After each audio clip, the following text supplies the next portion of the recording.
Dan akhirnya kalau berdasarkan kepada tulisan ini, dia akan terus disebabkan benda tu tak dapat dibuat, maka timbullah cerita RUU 355. So sebenarnya kalau saudara tengok dari sejarahnya, dia ada rentetan dengan kisah RUU 355 yang akhirnya membawa balik apa yang disebut oleh Datuk Taqiyuddin pada hari ini, bahawa kerajaan nak bawa balik rang undang-undang persendirian. Dan kalau saudara tengok balik dalam artikel ni, dia bagilah kronologi RUU 355 tu. Mula-mula 2014 ada jawatankuasa peringkat hudud peringkat nasional dibuat.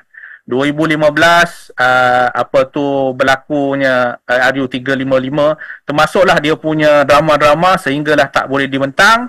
Akhirnya dia tangguh-tangguh sampailah 2018 berlakunya pilihan raya. Jadi ini kita cuma bila peralihan kuasa hari itu, bila kerajaan PAS dapat balik pada 22 bulan hari itu di bawah Perikatan Nasional, perkara itu tak dibawa. Jadi ini ada satu kaitan yang agak menarik yang boleh saudara-saudara lihat dalam konteks itulah. Ustaz Halim ada terlibat masa peringkat awal lagi tu, yang saya pun dapat tahu. Sebenarnya intention orang-orang yang membuat, yang bersetuju sebenarnya enactment kanun jenayah syariah dibuat ni dulu adalah dengan hasrat nak bagi ada je peruntukan tu dulu. Dan mereka tahu bahawa peruntukan itu tak boleh nak dilaksanakan. Malah memang tak ada cas dibuat di bawah itu. Nak bagi ada dulu. Okey, itu sebabnya masa dilaksanakan dulu tu, dia punya school of thought dia ada dua. Satu kata tak tolak. Memang kalau kita buat pun tak guna. Satu tu dia kata, kita buat je dulu, bagi ada peruntukan. Nanti kita ubah kuasa Mahkamah Syariah tu. Iaitu yang timbul RUU 355 tu. 355 tu nak ubah kuasa orang panggil kuasa denda ke kuasa apa. Itu dia kata kita buat kemudian. Bagi peruntukan yang ada dulu.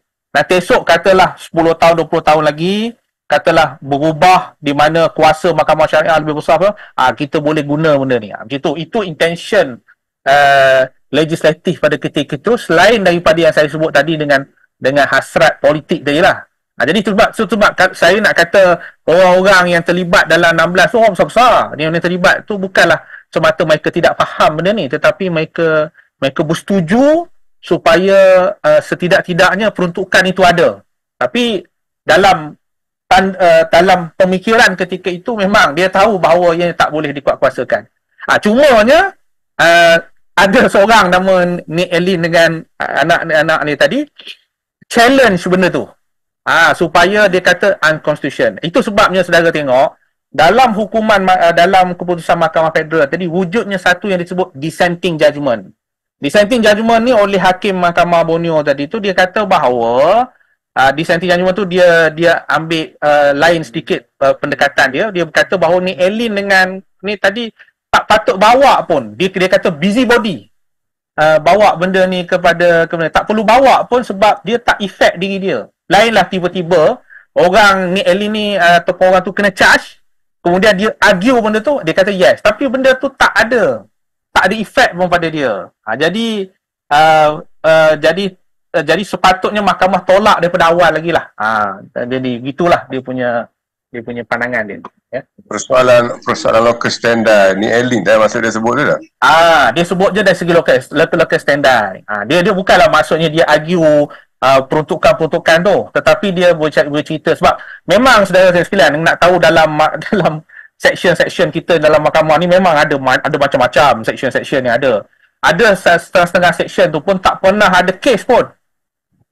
Jadi kadang-kadang mahkamah tidak akan, itu sebabnya apabila berlakunya mahkamah dirujuk tentang sesuatu section itu, dalam perundangan sivil pun ada, dalam banking ke apa semua, atau apabila mahkamah mengisytiharkan sesuatu section tu bermasalah, biasanya macam soalan Manasir tadi, adakah lepas ni dia jadi biasanya kuasa tak akan guna section tu lah, tu pertama.